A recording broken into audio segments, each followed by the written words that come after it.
couldn't pay me to go before all of these strong and independent women of color, quote unquote, who have more student loans than common sense. But I'm not running for president. Let's take a look. I want to start by addressing the elephant in the room, sir. A lot of people did not think it was appropriate for you to be here today. You have pushed false claims about some of your rivals, from Nikki Haley to former President Barack Obama, saying that they were not born in the United States, which is not true. You have told 4 congresswomen of color who were American citizens to go back to where they came from. You have used words like animal and rabbit to describe black district attorneys. You've attacked black journalists, calling them a loser, saying the questions that they ask are, quote, stupid and racist. You've had dinner with a white supremacist at your Mar-a-Lago resort. So my question, sir, now that you are asking black supporters to vote for you, why should black voters trust you after you have used language like that? Well, first of all, I don't think I've ever been asked a question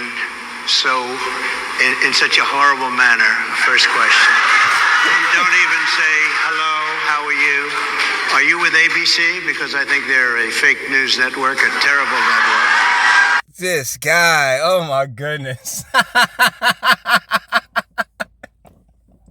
He was like, yo, I mean, and that's the fun part. He's right. You're being rude, first and foremost. He's a former president. No matter how hostile you feel towards him, there is a certain level of decorum that, as a quote-unquote journalist, because I believe he's like in front of the National Association of Black Journalists, like you as a journalist, like there's a certain level of decorum and rapport that you should be looking to establish with someone that you are interviewing, that you're holding questions of. But because you are so angry, you are so emotional, you are so vitriolic in your approach, yeah, call that shit right on out. That was absolutely beautiful. And you heard the whole room start cheering like, yo. Because they all peeped it too. I mean, ladies, you are so off the fucking rails these days. And it's disgusting when you really, really look at it. As far as all of those other things, as when it comes to Nikki Haley and Barack Obama, like, dude, none of us, we weren't there when these people were born. I can't tell you when they were born. You know what I'm saying? So I'm not honestly interested in calling that a false statement. As far as, I think the term rabid, the captions had said rabbit. You said you could call one an animal and a rabbit. Yeah, they've been going after this man. I believe it's either Alan Bragg or Tisha James or Fannie Willis. It's been exclusively black prosecutors and DAs going after this man. So, shit, in their questions, very likely were stupid and racist. But you are so just wrapped up in your self-righteousness because, you've had a Klan member at the Mar-a-Lago. Who cares at this point? Y'all call everybody a Klan member. Like, seriously, I don't want to say specifically 2008, so let's just say since 2010, right? Like, the middle of Barack's first term. Like, it's always been just, you disagree with me? You're a racist. You're a Nazi. You are the scum of the earth. And shouldn't you, you think you want to protect women? Well, my goodness, you're a misogynist. You're the worst person ever. And that's the feminine mindset which we discuss on this channel early and often, because, as I've always said, it's masculine versus feminine. And kudos to Trump for walking in here and boxing with these broads like the absolute G that he is. And I think it's disgraceful that I came here in good spirit. I love the black population of this country. I've done so much for the black population of this country. Including facts. I mean, we've covered it here on this channel. Do you guys not remember, Barack Obama had never funded the HBCUs? He did. There's a ton of different things. We had the first black attorney generals. I mean, he did what he could to extend an olive branch, and that's exactly what he did now. But because you've been fed so much garbage and bullshit from MSNBC, NBC, ABC, all of the mainstream, that you, in your heart, sis. Particularly, I'm not talking to tethers or anyone who's not a descendant, but my sisters, my fellow slave descendant sisters. In your heart of hearts that there's no what's the name? There's no need to have this level of hostility. You've been sending your children to be educated by the exact same forces that you so-called hate. The white supremacy that you hate, you've allowed to raise your children. You've allowed to manipulate you into believing that you don't need a man, that you don't need a husband, that your child does not need a father, and thusly screwing over generations of our community. And you know this in your heart of fucking hearts. But due to the fact that, hey, what's done is done, and you've made your decisions, guess what? You stand on that shit and ride with it till the bitter end. Employment, including opportunity zones with Senator Tim Scott of South Carolina, which is one of the greatest programs ever for black workers and black entrepreneurs.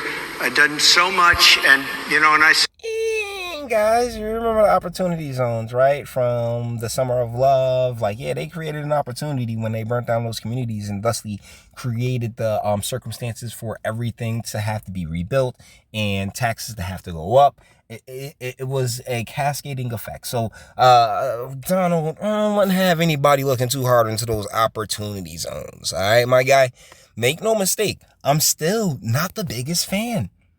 Particularly since the pandemic. I want an apology for Operation Warp Speed. I want an acknowledgement that, y'all bullshitted us.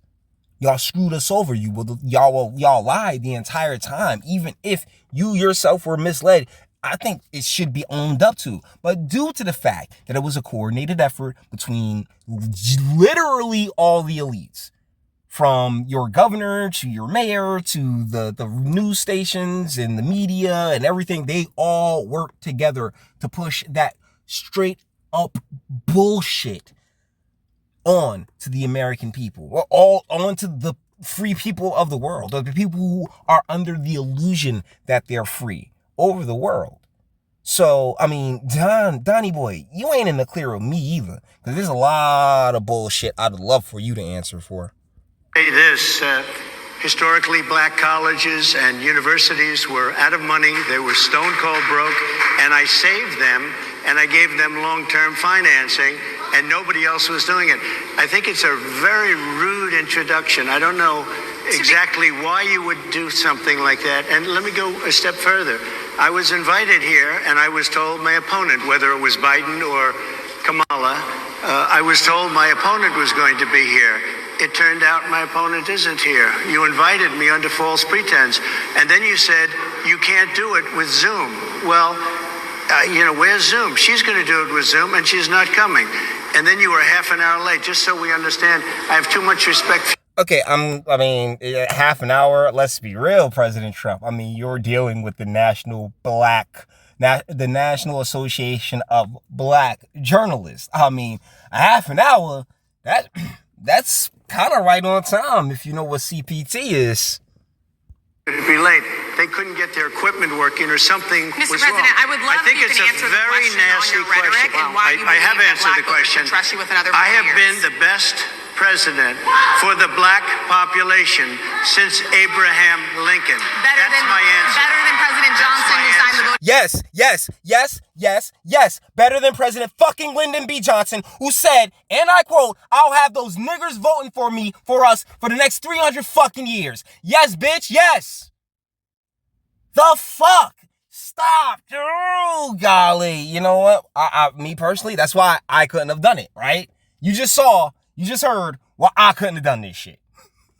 I'd have spazzed on this heifer. Rights For Act. you to start off a question and answer period, especially when you're 35 minutes late because you couldn't get your equipment to work in such a hostile manner, I think it's a disgrace. I'm sorry, Mr. President, but that is the modus operandi for the black woman in this country, sir.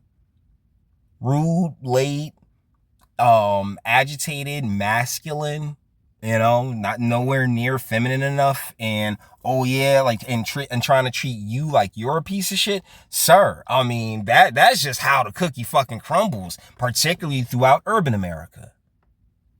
It's why the communities always end up looking like shit, because everybody has their feelings. Everybody all butthurt. Everybody is always fucking angry and shit, and it all stems from these women who make terrible life fucking choices and go against God, go against the grain, go against our nature as human beings, her nature as a human being, because guess what? She's culturally conditioned to do such. And she ain't wholly get it from the government. Yeah, the government put the policies down, but the government put the policies down way back in the crack. This like all the generational fucking trauma. Yeah, that is from mother to child, parents to child. But I mean, how we gonna blame somebody that ain't there? Guys, let me know what you're thinking. Till the next one.